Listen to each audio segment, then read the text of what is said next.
This is a response to Preacher 777 on the Haggard uh, debacle or issue, and I found your comments pretty interesting, but it's been bothering me too for the past couple weeks, and I really don't consider myself a gun-ho evangelical, even though I'm kind of a laid back. I'm a little bit more liberal on some things, whatever that's supposed to mean. But I was thinking about it for the last couple days, and it finally hit me on what possibly happened and how to explain this a little bit better. Maybe not to everybody else out there, but it explained it for me. It's pretty important to think about not only the New Testament, but the Old Testament. And what's really interesting is almost every scenario that we see today could be found probably in metaphoric value or used some way.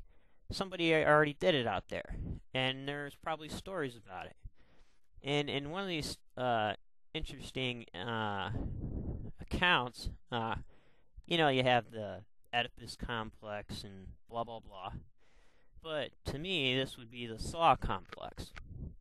King Saul was originally, legitimately, anointed by Yahweh to lead Israel, and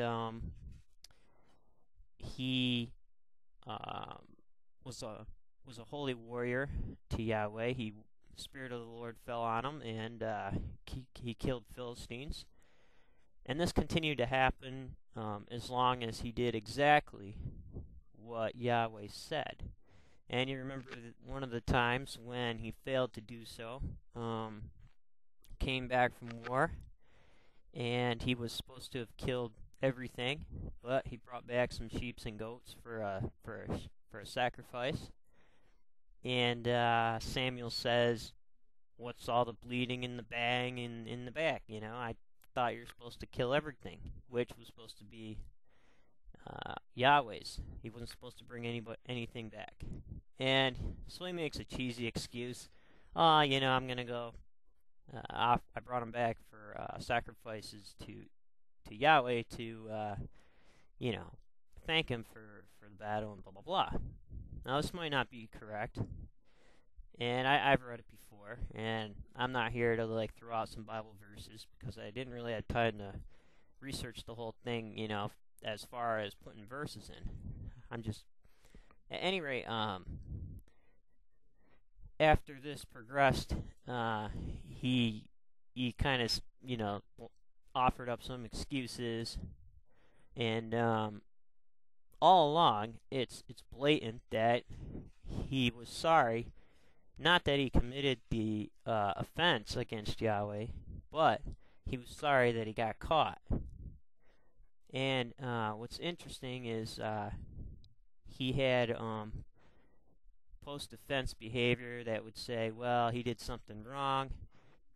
However, even though he tried to talk his way out of it, he just got deeper and deeper in the hole.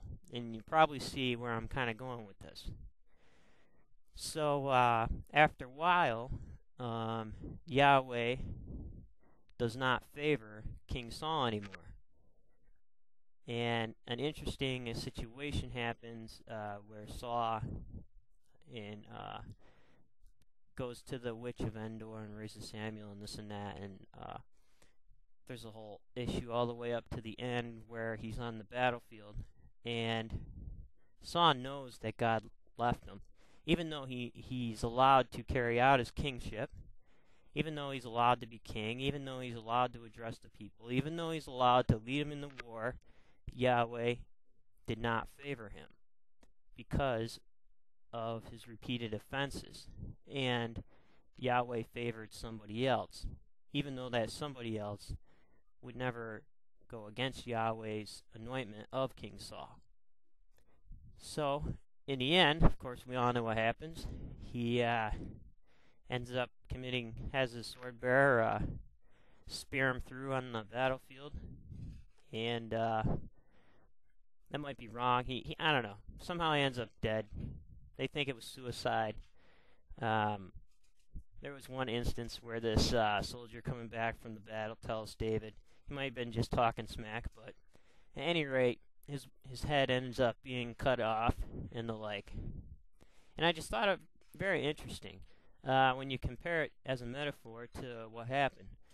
And I think towards the end, Haggard pretty much offered us some really bad excuses until more came out, then more bad excuses, and he was more sorry he got caught than actually,